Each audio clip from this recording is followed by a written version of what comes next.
welcome everybody. Very excited to actually be here this evening. We're actually getting going. This has been a long time dream from many of us, not just at RuDASA, but at various rural health organizations and rural health departments. And every year when we have a rural health conference, we'll sit around the supper table and talk about how amazing it would be to have better in-service programs for our new doctors who arrive in rural health. And then we've also found a lot of old doctors also feel they can do with a little bit of orientation every now and then, or should I rather say experienced doctors. And this has all been made possible by COVID. We have to give COVID credit for some things, and being able to create these Zoom online platforms that everybody now has access to has suddenly made it possible. Even in a rural area with a fairly broken Wi-Fi connection, one can still seem to make it work. So last year we did it in the Eastern Cape. It was small scale. We were just sort of getting our feet wet. And this year we've gone national. So I already apologize if there's little bits of teething problems as we're getting used to working with very large groups. So tonight's webinar is obviously done through Zoom. We have a pro license, but that means we're still limited to 100 people on the call. And therefore, we also now for the first time live streaming to YouTube, which I'm still getting my head round. But for tonight or in future reference, if you get kicked out and you're struggling to get back in because of numbers, you can just go to the RuDASA YouTube page and you'll be able to find us there live on the web. Very cool.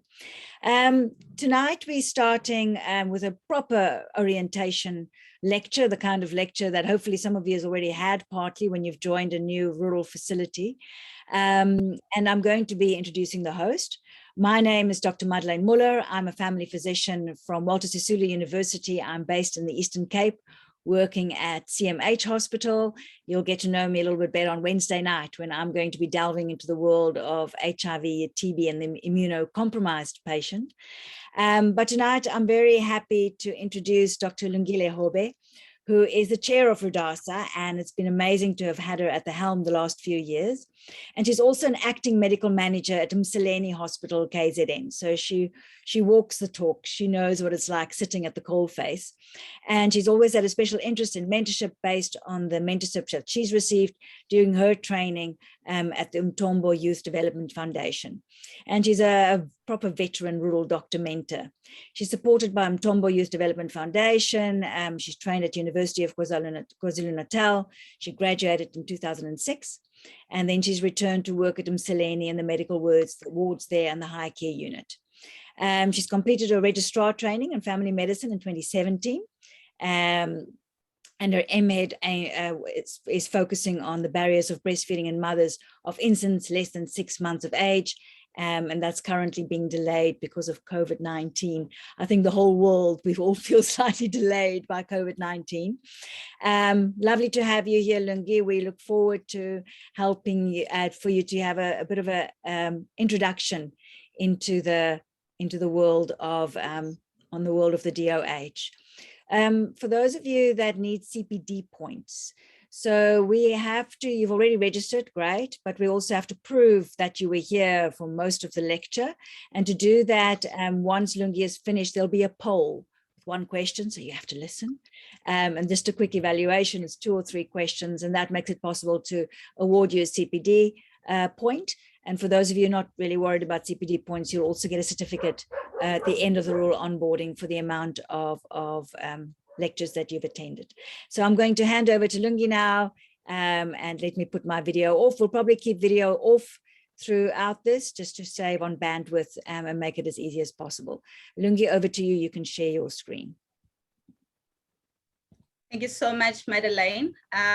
So I'll just like to greet everyone who's joined us this evening. What an exciting time to be alive. Just like Madeleine has said, this for us has been a long-standing dream. And just to finally see it materialize is such an exciting moment for us. So yeah, she's already welcomed you all, but on behalf of RuDASA again, I would like to officially open this onboarding for 2022 and welcome everyone who has joined in. I hope tonight is going to be productive. So at the end, we're going to have a question and answer session. Please bring on some discussions so that the talk can be exciting. I'm going to screen share. During my screen share, I'm actually gonna switch off my video because, as you would know, rural internet connections can be a bit tricky at times. It was mainly just to show face and greet everyone that I switched my video on. So now we go off video. All right, and then let's screen share.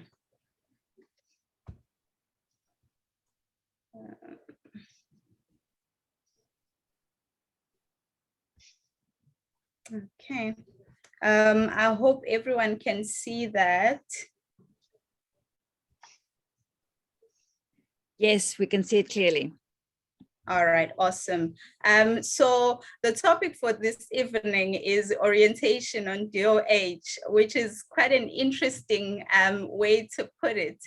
I have interacted with a few people just on the build up to today. And it seems some people, well, most people in the DOH don't actually know how the DOH works, which is quite funny. So tonight or this evening is not going to be so much about the DOH and stuff. It's going to be a lot to do what happens on the ground. So at our level, at the district level. So I decided the outline is just, I'm going to show some national faces just so that it's, you know, it appeases DOH. And then I'm going to show some districts within South Africa. And then I'm going to get down into the district health system, what it's about, the hospital organogram, the referral pathways, and then programs. I think the most important thing is paperwork, and then the meetings within the DOH, procurement processes are usually one thing that gets frustrating at times. So we'll look into that, and then stakeholders and what is available for self-development while you are in rural areas. Okay, so we all know our minister, Dr. Joe Pahla, and then the deputy minister, Dr. Mseleni Hobe. So yeah. So South Africa is divided into 9 provinces, and of the 9 provinces, it is further divided into about 44 districts with 8 metros. So in total, it's divided into about 52 sub areas. And this division is mainly just so that it can be governed and maintained properly. So you can see I am under District 27, so Mkanyagude, right at the corner of South Africa, close to the border of Mozambique and Swaziland. So this is in KZN, for those of you that are interested to know where I'm presenting from. Yeah. Okay, so now getting down into the district health system. I know this is a very busy slide, but I'm gonna try and break it down for everyone.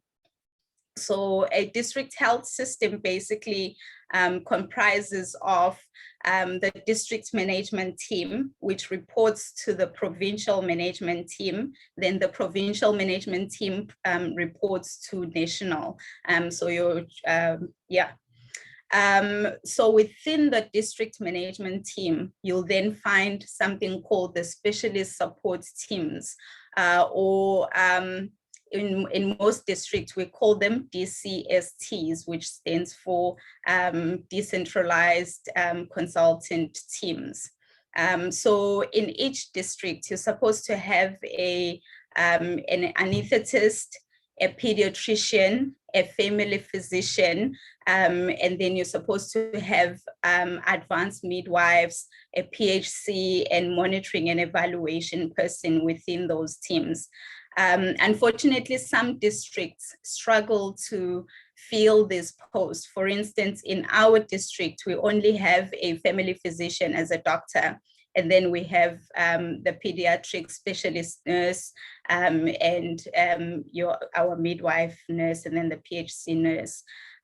So in other districts, they are lucky because then they get or to have the other specialties. So these specialists within the district teams are then meant to provide support to the district hospitals and other facilities within the district. Now, within the district, what are the health facilities that are there? You'll see on the far left, it's the district hospital. And then you can get community health centers, which are abbreviated as CHCs. So for instance, in our district, we have 5 district hospitals and we've got 1 CHC. Then under the CHCs and the district hospitals, you will then get primary health care facilities. Okay, so, and then further from the primary health care facilities, the areas are then divided into wards. So we get something called a ward-based outreach team, which is often based at the PHC facility or the CHC or the district hospital, and they drive out into the communities on a daily basis. These teams are comprised of a professional nurse, an enrolled nurse, and sometimes they can have a nurse auxiliary. Sometimes they have an HIV counselor as well within the team. So on top of the primary healthcare services that I've already mentioned, we also get school health. So as you would hear, there's currently a big buzz about HPV vaccinations. So the school health is then the team that overtakes that big task. They also then provide wellness services to schools in the area, from ECDCs, which are early childhood development centers, all the way to high school. And then you get, so the PHC facilities, the school health teams, and the ward-based teams are affiliated with something or a cadre we call CCGs, which are community caregivers. In other areas, they are referred to as community health workers.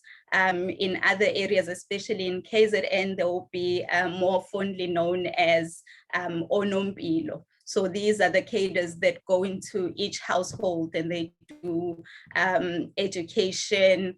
They will do, for instance, measurements of the under 5 population. So they will do your MOACs, they will administer vitamin A.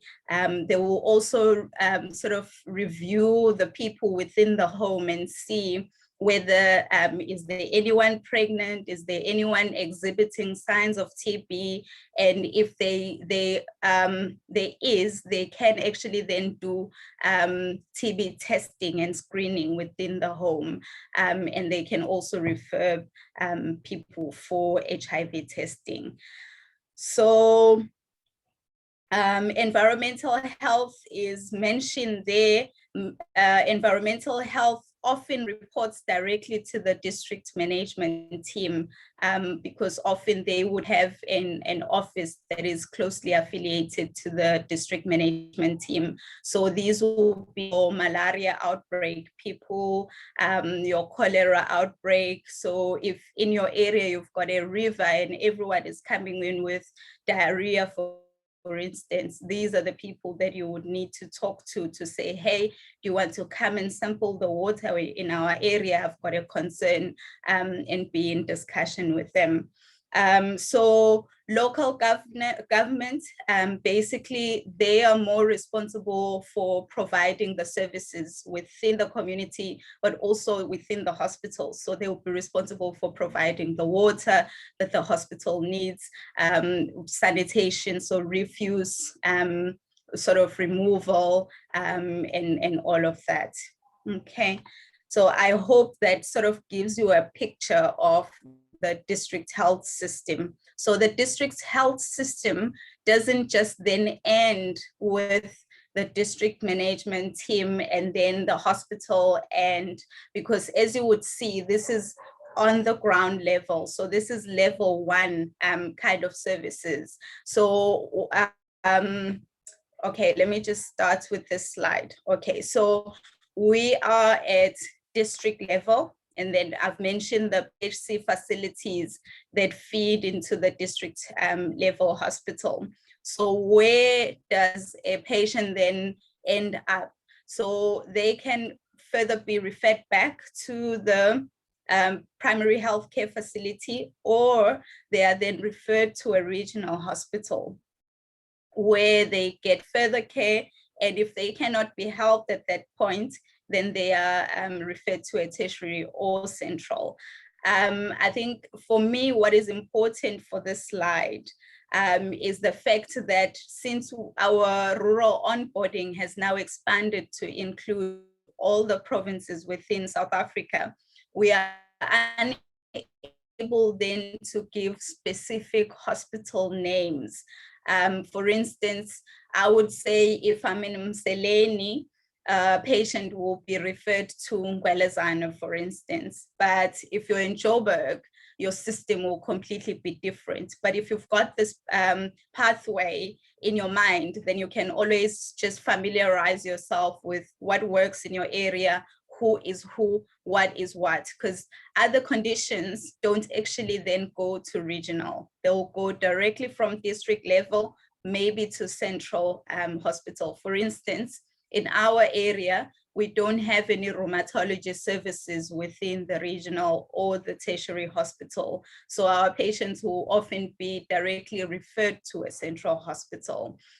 So just very important, just go through the referral pathways within your hospital, within your district where you are posted. And then very important is then looking at the district hospital organogram. So you are now finding yourself in a district hospital, but who do you report to? What happens if you've got a problem that needs to be addressed? Who do you talk to? So the head of a facility or a district hospital or CHC is a CEO, okay? Some CHCs don't have CEOs, so often they'll use a medical manager, so they will call them medical manager / CEO, or sometimes there'll be a clinical manager / CEO, so they might do both jobs. And then reporting to the CEO will then be 6 people that are called the senior management, or some people call them the ESCO. So a medical manager, what are their responsibility? They are mostly responsible for the medical team, assuming that most people on this webinar are actually doctors, because that was the main target group. So you would normally be reporting to a medical manager. Now, some medical managers are called clinical medical managers, which means that they still do some clinical work as well. And then some medical managers are non-clinical, which means they don't do any clinical work. They are mainly administrative. A lot of medical managers that I know hate administrative work, so they end up doing a lot of clinical, even when they are actually labeled as non-clinical medical managers.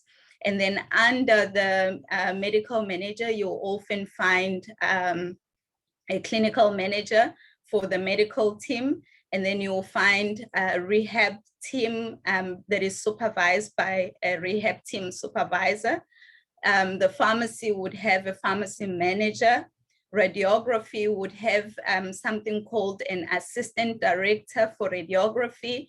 But then the DOH doesn't really like that title because they get paid much more than a chief radiographer. So you'll find that most hospitals are using just a chief radiographer to supervise the radiography service.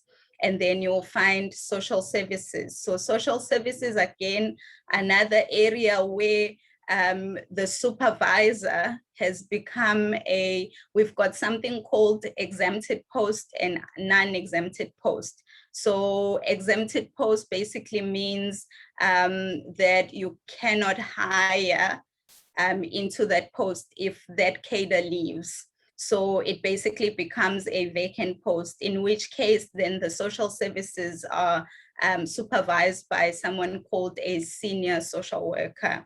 All right, and then we've got optometry services. So often it's just an optometrist that runs the department. In district hospitals, you might find there's often just one. And then dietetics, again, there is often a senior dietitian. You may find chief dietitians, and then you may find that there's maybe a community service dietitian. There may be interns as well, and they may be junior staff. I think one other thing that falls under there is dental services. So often you will find that you've got maybe a permanent dentist who will then supervise the department, and then you will have your community service dentist, and maybe a dental therapist, which is also another profession that's becoming extinct in the public sector. All right, then we go on to the nursing department. This nursing department is managed by someone called a deputy nursing manager. So he oversees the functioning of ANMs, which are area nursing managers. So these are previously called matrons. So you would often find that there is one for adult wards, there is one for MCW&H, that is for, it's basically maternity and peds. Then you'll find in other areas for theater, it's one person, and then for outpatients department and emergency, it's another person. In other areas that are smaller, you'll find that the theater and OPD person is the same. And then these ANMs then supervise operational managers. So operational managers is the people that us as clinicians are most likely to interact with on the ground. So as you go into a section or a ward, where, for instance, you have an emergency in OPD and you're not happy with something, an operational manager is then someone you would then call and say, okay, I wasn't happy with the resource trolley, can we do something about it? Or if you go into a ward and you don't have anyone that you need to round with, you can then go to an operational manager and say, hi, I'm sorry, and so never ever forget to greet and be polite to our nurses. So I need a nurse to do my ward round with, and then they would, often they do allocations early in the morning, so they will just go in the book and give you the person that you need.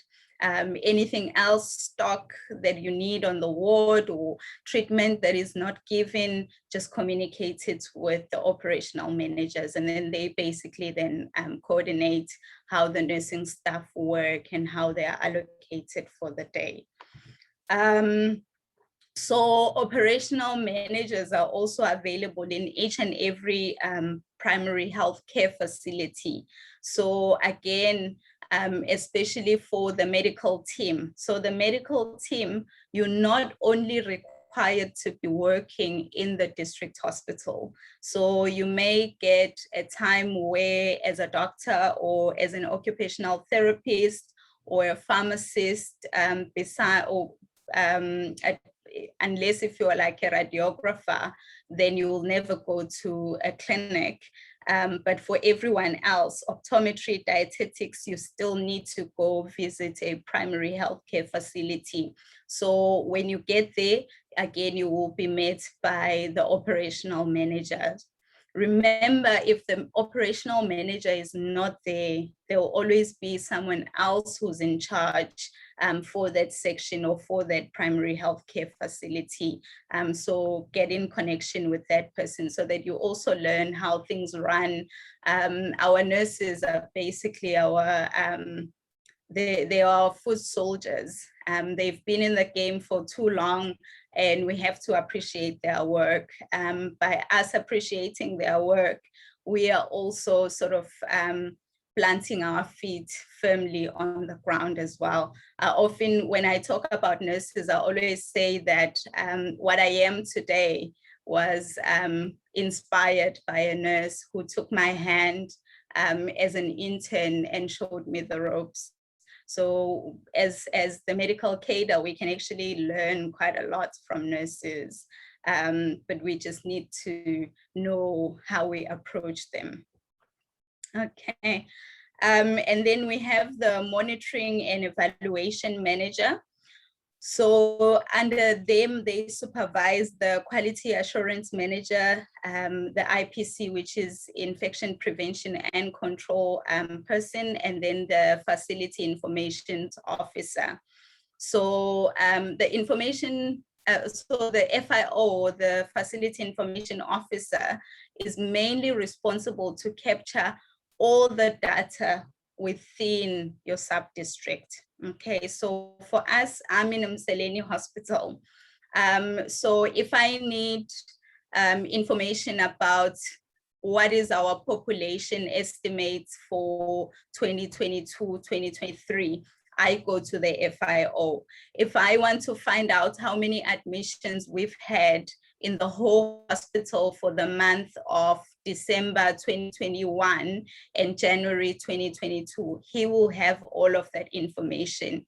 He will also have information about how many pap smears we did, or how many HIV tests we did. So for those of you that have special interest in research and looking at statistics and data, cleaning up data and verifying data, the M&E manager, quality assurance, and the FIO should be your friends at the facility level.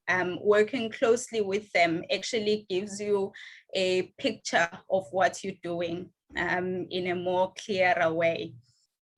So they are responsible for the target settings. So for instance, you will see that we'll talk about meetings a little bit later, but you will see that in the mortality meeting, for instance, and you are discussing the Caesar rates, they will say, oh, but your Caesar rate for this month was 26%, and your target for this facility is only 16%. And then you'll sit and wonder, where did that come from? So the monitoring and evaluation manager is responsible for the target setting, in consultation with other managers and supervisors within the facility, but also then, so after the target setting, you then review your performance each and every quarter to see, are we reaching our targets? What are our bottlenecks? Can we address those things? What are the action plans? So if we are intentional about service delivery that is improving, so in other words, if we are intentional about doing quality improvement projects within our daily work to ensure that we are actually impacting the Department of Health service delivery positively, then the M&E manager will be our friend. All right, so the three managers that I've already mentioned are the more clinical, they call the clinical managers. And then there's the non-clinical ones, which are the systems manager. These days they are called assistant directors. So there's the systems one, and then the human resource and the finance. So I always wonder how the systems manager survives, because literally everything within the facility is under their supervision. So catering services, laundry services, maintenance, housing, transport, records or record keeping, and security for the facility. So if there are any issues within your facility under these areas, the grass is not cut, the catering for the patients is bad, the laundry is still stained at the end of being washed or whatever, or you've got an issue in your house, let's say you are accommodated on site, and the roof is breaking off, or your lights are not working, or there's issue with water supply, the systems manager is the person for you. So they often then supervise, there's supervisors within each area. And then on top of the supervisors, there's someone called a systems officer. So they are, they directly report to the systems manager. So if you don't find any joy, if you are in the medical team though, I would suggest that if you don't have someone that is appointed for you to address specific concerns in these areas, you speak either to your clinical manager or your medical manager about the problem, and then your manager will then liaise with whichever other manager that needs to address the problem. All right, and then human resources has human resource practitioners, and they are mainly responsible for practices. So practices is basically PERSOL, where we are all employed and we get paid because practices works. I don't want to comment too much about HR practices, so I'm just going to go ahead and talk about HRD. So HRD is Human Resource Development. So this is where, as an employee of the department, you actually get to be trained by the department. Unfortunately, the policies changed a few years ago. I think it must have been 2008, where the department to, tie its waist around financial management. So basically the department went, so the financial situation became unstable. So with HRD, you used to apply to attend a course, and then the department will then pay you or pay for the course. Sometimes they'll even pay for accommodation and transportation there. Unfortunately, that doesn't happen anymore. There are still some courses, mostly the ones that are organized by the department, that they can pay for and pay even for the accommodation. But mostly for the ones that we initiate ourselves, we end up having to pay for ourselves. But don't forget to apply for HR or through to HRD if you have a course that you are taking. They will tell you whether money is available or it's not, especially because we are talking to almost everyone in South Africa. So this could be a specific problem for KZN, but it might not be a problem for Joburg or Gauteng, for instance. So you might find that there's still finances within certain provinces. But also, even if you don't get money to attend a course, so like your ACLSs, your PELs, even if you pay for yourself, if you have applied, there is a form we're going to talk about when we get to forms. That form will then help you to apply to attend the course on duty. So in other words, you actually don't need to be on leave, or you don't take any of your leave days to then go attend this course. And then there is the wellness section. the biggest challenge for us as the medical teams is needle stick injuries. Now, we often get people having needle stick injuries and they don't report these. Should it happen that you turn out to be HIV positive at some stage, you need to have filled in these forms. They go to COIDA, and there may be an investigation into it. And it basically assures that you can potentially be compensated should anything go south. So I would suggest that we, as far as I know, that we can be very relaxed about this. It's something that needs to be done.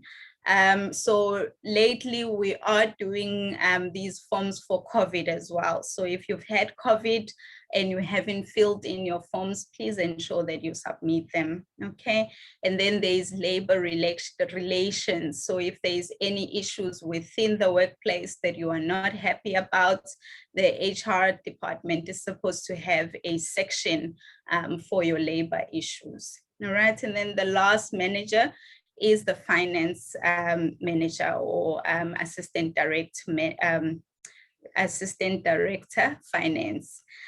So they are mainly responsible for supply chain management. So supply chain management is where we order our consumables, basically what we need on a daily basis, what we need but is not supplied on a daily basis. So a once-off item, we basically then apply to SCM to get it ordered.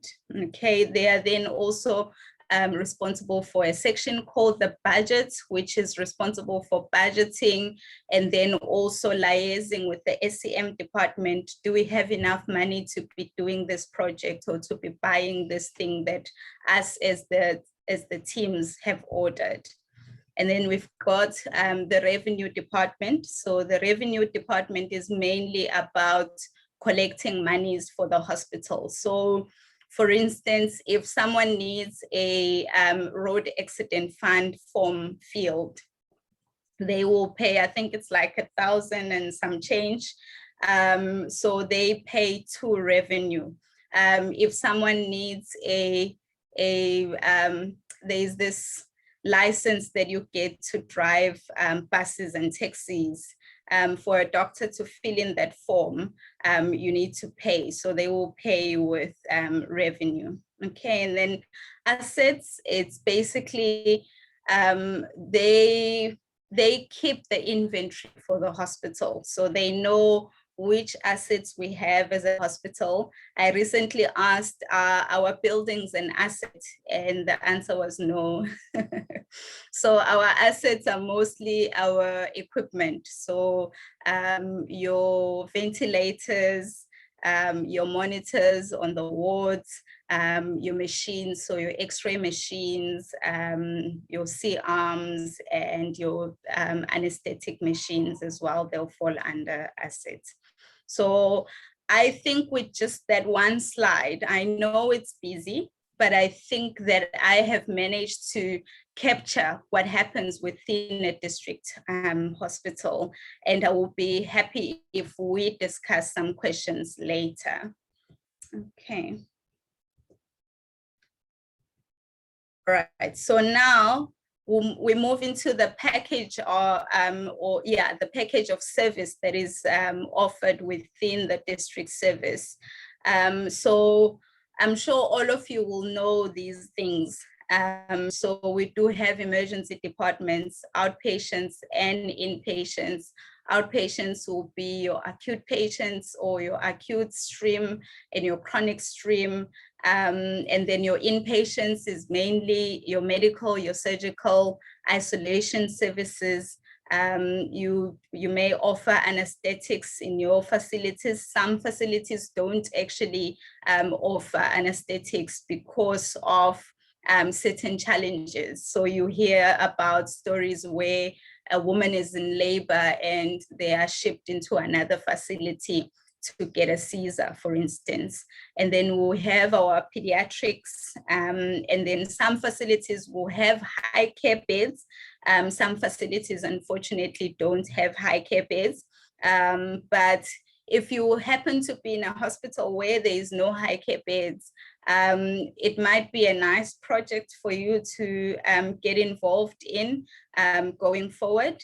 And then we also offer mother and child health services, so your antenatal care, postnatal care, your extended program and immunization for children. So another very important thing there under MCWNH would be the integrated management of malnutrition, or nutritional deficiencies or nutritional issues within the community. So it will be nice for some of you that are joining the medical teams as dietitians or as doctors to team up and look at that. I think currently for me, that's one of the topics that I'm quite passionate about. We've lost a few children due to malnutrition. And I think there was a member of or healthcare worker that actually flagged this problem at the beginning of COVID, that it might be a problem a few months or few years down the line. And in Mseleni, we're definitely seeing an increase in the number of cases. And then we have our HIV, TB, STI, which is called the HUST program. Then psychiatry. So we, in Mseleni where I work, we even offer a psychiatry clinic or outpatients department. And then we have rehabilitation services where you find your audio services, your occupational therapy, physiotherapy. We have speech and lingual therapists. And I think, so one thing that I said to our team recently was, often in regional or tertiary hospitals, you never get to meet an occupational therapist, for instance. But in the district teams, our main aim is providing holistic care. And it's not just care that will end within the hospital, it's holistic care that will extend right into the community, further into the patient's home. So if us as the medical team or the medical doctors then work hand in hand with the rehabilitation team, we can actually improve patients' lives. This just reminded me this morning with our team, we're discussing a traumatic brain injury patient that came in with a hemiplegia. He was unable to walk, was seen by the physiotherapist, and was discharged walking from the hospital. So those are some of the kind of outcomes that you can have if you work as a team holistically to assist our patients.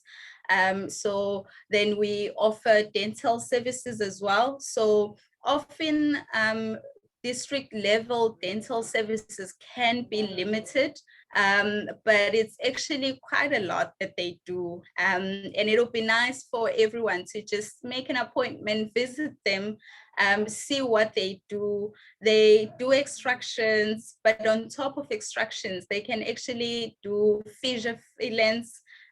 They do scaling, and they can offer it to staff as well. So you don't need to travel miles and miles away to see your private dentist when you've got a dental department within your facility.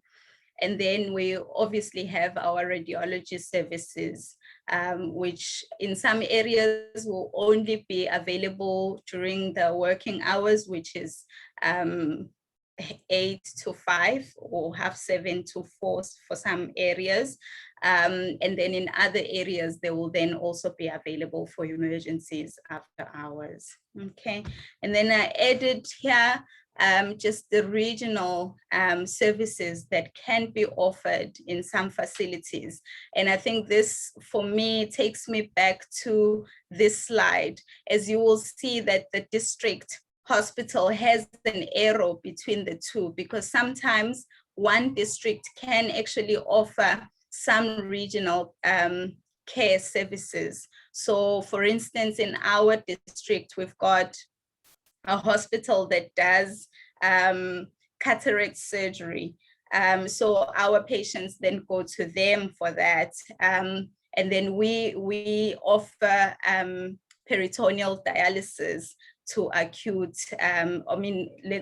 let's say acute peritoneal dialysis to some patients that are awaiting further referral to a district hospital. And we also offer ortho services, so knee and hip replacements, which then other district hospitals that don't have the service will then refer to us. In some districts, you will find that they also don't have basic things like colposcopy services. If that is the case, don't just send your patient home, because patients may then die due to CA cervix when potentially there's a hospital nearby that offers colposcopy. So this is why earlier on I mentioned, let us familiarize ourselves with what is available in our facilities. What can we offer others? What can others offer us as well, so that we maximize the benefits of the care that we offer our patients? Okay, then paperwork. So this is very interesting. I didn't go through all of the forms that we need to fill within the department, but I just wanted to touch on some specifics and some important things. So as you are employed, hopefully you join the team that you are with in January. You need to have done your performance agreement, which basically then tells you what are your responsibilities, what are you going to be adding to the team, what do you need to do, and how you will then be able to achieve those things. So within the performance agreement, you also need to think about what other courses you would want to attend in this year. So you need to make a decision about whether you are attending that or whether you need, there's something called privileges that we have within our facility, where if you cannot do a CSER comfortably on your own, for instance, you can put it in your performance agreement that you would like maybe by June to have learned how to do a CSER independently. So a performance agreement is basically an agreement between an employee and an employer to say, these are my, so the employer says, this is what I expect from you for this year, and how do you think you're going to achieve those things?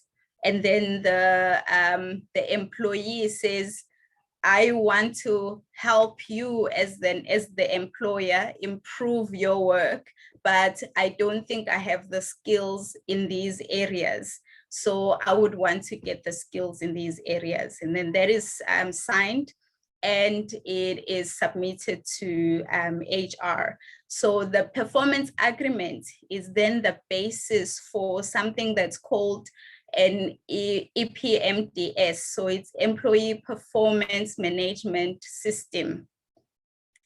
So once you filled in a PA, so if you are a ComServe, you're going to fill in a PA in January when you join the team, and then you're going to do something called the half yearly around September. So that's a half yearly review. Unfortunately for ComServes, we don't often do the annual review, which would traditionally be at the end of the year. But if you're joining as a permanent employee, you might do a performance agreement in January, but you may be expected to repeat or fill in another one in April when everyone else in the team fills in a performance agreement. Then after April, 6 months later, which is September, October, you'll then be expected to fill a half-yearly review where you score yourself against whatever performance areas you had chosen in April. And then, so in March of the following year, which is then 12 months, you then do an annual review. So of the plan that I had put myself down for the previous year in April, what have I achieved? What were the bottlenecks in me not achieving those things? So if you do it well, it may work for you. Sometimes we just do it for the fulfillment of saying that we have filled it in. Don't mention that I said that. But yeah, if you do it well, you can score yourself and you can actually see yourself improve. So a performance agreement is then based on the job description. So you should have already been given a job description in your new job to say, these are your responsibilities. This is the time you start work. This is the time that you knock off. This is your lunch break. If you're sick, this is what you need to do. These are your annual leave should be booked this way. So that's all in your job description. And then for medical doctors, there is commuted overtime. So the commuted overtime has recently changed. It was previously, I think, a 3-page. Okay, so it was previously a 3-page document. It's now a single page. So that needs to be submitted timelessly to HR so that you can get paid your overtime on time. There's always issues with overtime. Yeah, it would be nice to have a discussion if we've got time. So then it's the skills audit. So skills audit form is supposed to be done for everyone at the beginning of each year, just to see where your team is at. Can everyone in your team do a CSER safely? Can everyone in your team do POP application? Can everyone in your team do a prostate biopsy? So if you are new in a team, the other colleagues within the team need to know, what are you capable of? Where can we use you? Okay. And then daily attendance registers, these are very difficult to keep, but yeah, try and keep it. You're supposed to sign it as you come into work in the morning and then sign it as you leave work in the afternoon. If you have been employed permanently, you're going to need to fill in your probation forms every 3 months. Okay, so if you started in January, end of March, you need to be filling in your Q1. Okay, so at the end of the 12 months probation, you're then supposed to get a probation certification to say you can now be a permanent employee. So just submit these to your supervisor and they'll take it to your HR. Leave, I won't mention all the types of leave because we will run out of time. There's quite a few of them. I think annual, as junior cadres, you get 22 days. Once you've worked for the department for more than 10 years, you get 30 days. Sick leave, if you're a ComServe, you get only 12 days because permanent employees will get 36 days, but that is over a 3-year cycle. So 3 years divided by 3, 36 divided by 3, that's 12, okay? So just be careful with your sick leave. I know people that are in ComServe and have already exhausted their sick leave, and that is dangerous because if you become ill, then it's a big problem. So if you have exhausted your sick leave, then you fall into incapacity leave. Okay, now incapacity leave is something that is not authorized locally. It has to go to the provincial management to then authorize. Within the provincial management, there is a body that is appointed specifically to address these issues. So once you have incapacity leave, or once you are incapacitated and fall under incapacity leave, your sick note can no longer be medical conditions. So if you get meningitis, for instance, it's going to have to be written meningitis. And then you need at some point to be assessed by a specialist. There's a form that you need to be giving to your doctor to fill in as well, so they can say whether they feel that you are really incapacitated by the condition that, that you are suffering from, that you cannot attend duty. And then your study leave, like I said before, you need to apply to HR. So if you're going to be doing something with coursework, for instance, like diplomas, you must apply for study leave before you even enroll. That way you are eligible for study leave when you need it. But if you're attending something like a course, then you need to fill, there's a form called Annexure B, which is it's called a within SA form. So if you need to attend a course within South Africa, then you fill that form, all right, so that you can attend on duty. Then there's always maternity leave, which is 120 days. And then paternity leave. Paternity leave, I recently actually discovered that you can take it up to a year after the baby is born. So you don't really have to take it like the baby is born today, so you must be on leave today. So you can take it at any point. And then there's family responsibility leave if your spouse is ill, your child is ill, or there is a death of an immediate family member. All right, and then there's always special leaves, which is tons of options. It's on the leave form. So things like your antenatal care is catered for there. Things like union leave. So if you are part of a union and you need to take leave, it falls under special leave. And then there is something that I'm very passionate about. It's called the Patient Safety Incident Reporting Mechanism or System. And we are very bad at doing this. So there is forms that are called PSI forms that need to be submitted to the Quality Assurance Manager for anything that could endanger the life of your patient.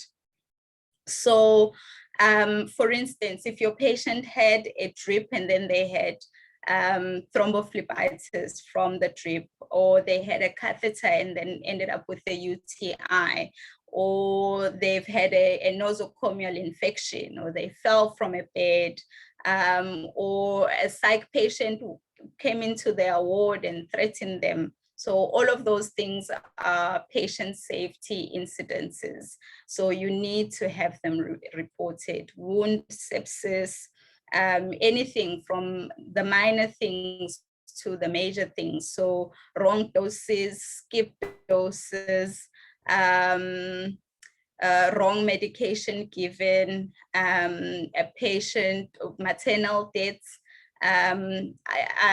intrauterine fetal deaths, and stillbirths.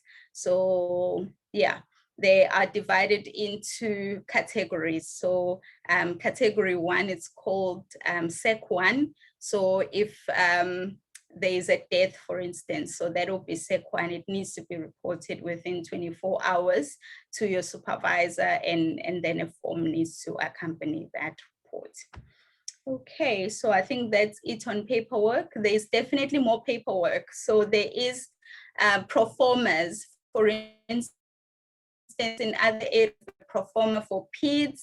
They have a proforma for adult admission, a proforma for stroke patients, proformas for SAM admissions, proformas for psych patients. I'm not sure if I mentioned that already, but yeah, find out what your hospital is doing.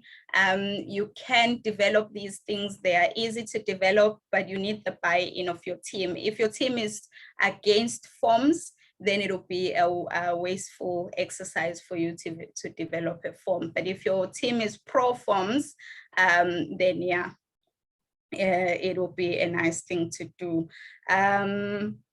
Nursery admissions have a special form that is filled, and they are separated into your high care, the KMCs, And then there's a welcome pack that is given for everyone, which is a congratulations kind of pack. So you'll find all of these things in the sections that we work with. And then another important thing is then discharge summaries for patients that are being discharged.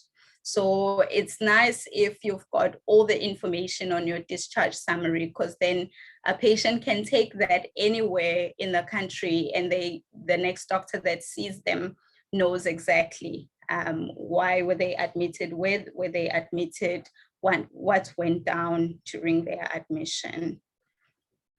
Okay, and then meetings and committees. Just to give you time, just to know you're on 1 hour.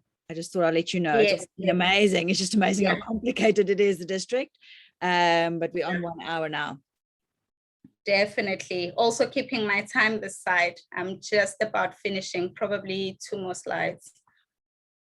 Okay, so meetings. Again, I only extracted the ones that I thought would be more important for the people entering the district health system, rather than the boring, long meetings for management and supervisors. I think someone would often say when I meet them, I counted these committees and I think there's 54 of them, and you're supposed to attend all of these meetings. So fortunately for you guys, you don't have to attend all of them. So I literally just mentioned a few. You will find that your facility may be a bit different from another facility. There may be other things that they do that we don't do, or things that they don't do that we do. But one thing is, like I said, we try at district level care to provide holistic care to our patients. So grand ward rounds that are clinical, where case discussions happen, and that include the multidisciplinary teams, are often at the top of priority of meetings. And then we have something called CMEs, so continued medical education. What is important there is that in your facility, if you sort of elect a CME lead person, they can also then get your facility accredited for you to get CPD points. So whenever you have a meeting for an hour, you get 1 CPD points. Now, there's quite a number of platforms where you can now apply for CPD points from. So in our area, okay, so nationally you can apply from HPCSA, and then you can apply from, I think SAMA also offers CPD points, and then universities. So you may find out from your local university that they offer. For us in KZN, UKZN actually offers free CPD points. And now we all know that HPCSA issued a notice to say that if you do any course, and the provider for that course is registered with them, that those CPD points will automatically log in your name. So you don't have to be sort of reviewed, or I can't remember what the word was, but from time to time you get, or it was audited. So you'd get a letter to say, Dr. Hobe, you are getting audited for CPD points this year. And then you're supposed to then submit all of the CPD points to them to see if you really attended those courses. And if you had not met your 30 for the year, they will then request you to do those courses and then submit. Okay, so yeah, it'll be nice if we can all, even if you are in a facility that doesn't do CMEs or general clubs, it will be nice to start. This way we also promote evidence-based medicine. And then there is drills. So there's ESMO-E, which is essential steps in the management of obstetric emergencies, which is a national program. So with this, you can also do it and you can get CPD points if you did a drill. And then resuscitations, you can always tailor make it for your facility. Just make sure that if you're doing it, you are rotating through the wards so that everyone gets a chance at doing a mock drill, and so that they are comfortable. This way you also get a chance to look at the resuscitation trolleys within your facility to see if there's any things that are outstanding, anything that or skills that you need to upgrade within your team. And then we have our mortality meetings. So we have the PEDS, the perinatal, and then the adult wards. Recently, we were expected to do COVID-19 audits as well. So within mortality meetings, you look at what were your near misses, what were your misses, can anything be modifiable there? And then you make those your quality improvement projects. All right, and then your audits. So SAM, severe acute malnutrition. So you look at from the time they got diagnosed, where they manage appropriately. At 48 hours, you look at their admission. So from the time of admission to the 48 hours, and then when they are getting discharged as well. Then you have to do your clinical audits. So random in the adult wards, Caesar audits as well to see, are we on track? Someone said our Caesar rate is 26%, our target is 16%.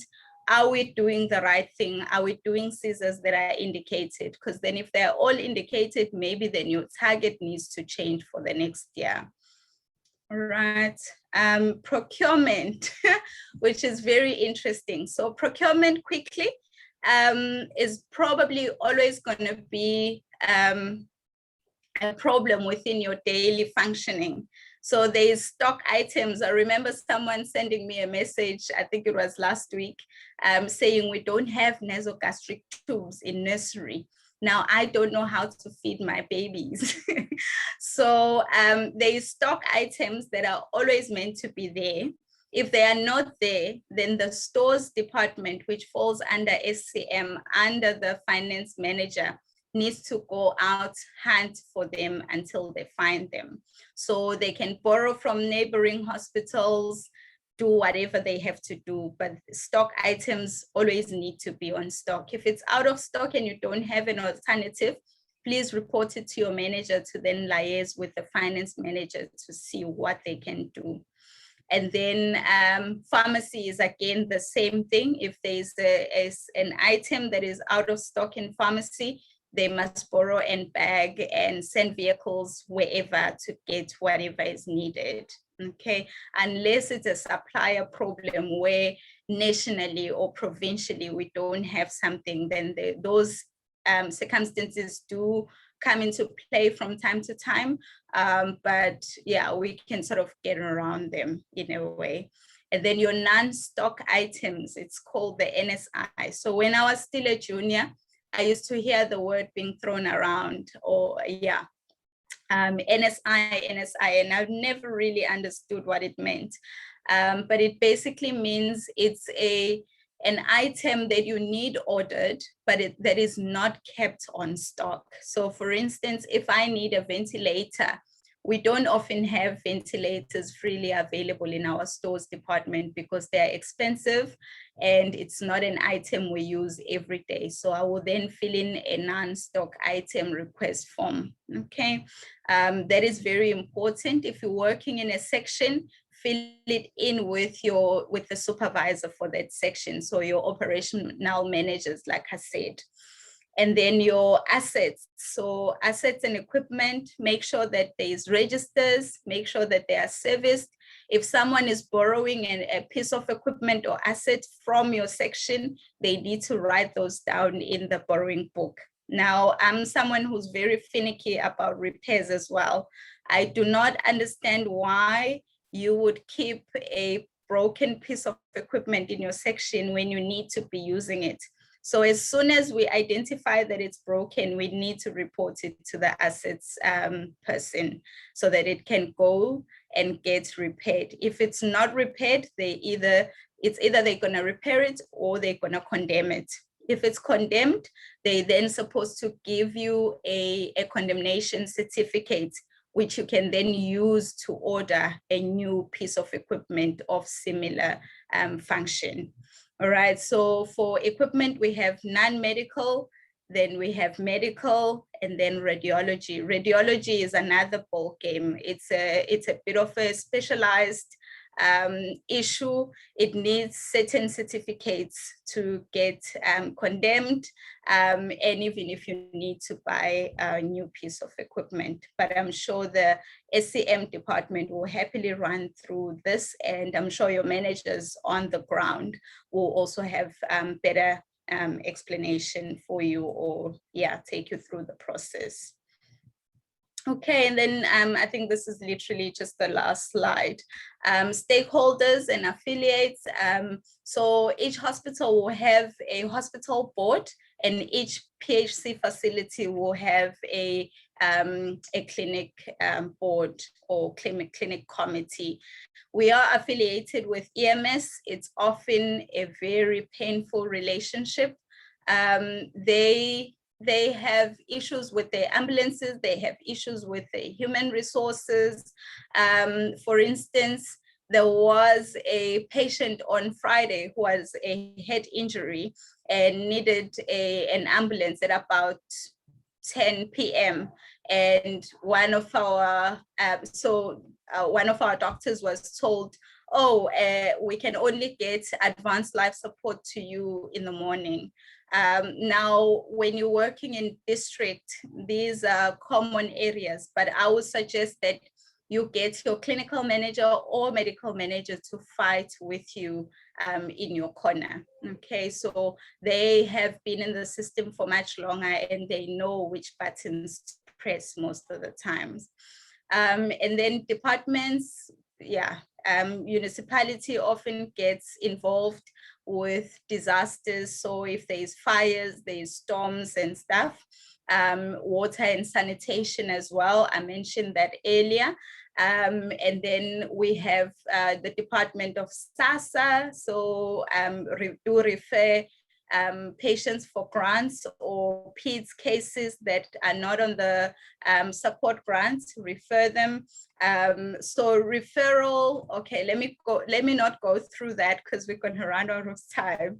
But referral is mainly verbal, okay? Everyone has a right to apply for a disability or any kind of other grant.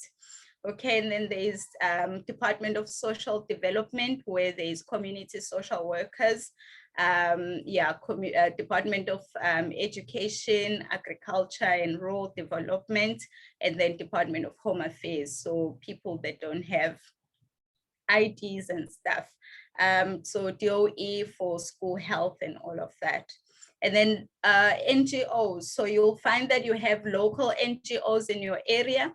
So, for instance, Zithulele. So Zithulele is a well-recognized district hospital in the Eastern Cape. They have developed their own NGO. And I think Manguze, which is in KZN, also has an NGO that they work with. So some of you will know that as the Department of Health, I know this applies to some provinces and not all of them. So if you have to accept a donation for your hospital, it has to go via head office to get authorization for use. So whenever you have NGOs, so NGOs can then accept such donations. For instance, if you get a donation for a vehicle, that can be under the local NGO, but supports the services of the hospital.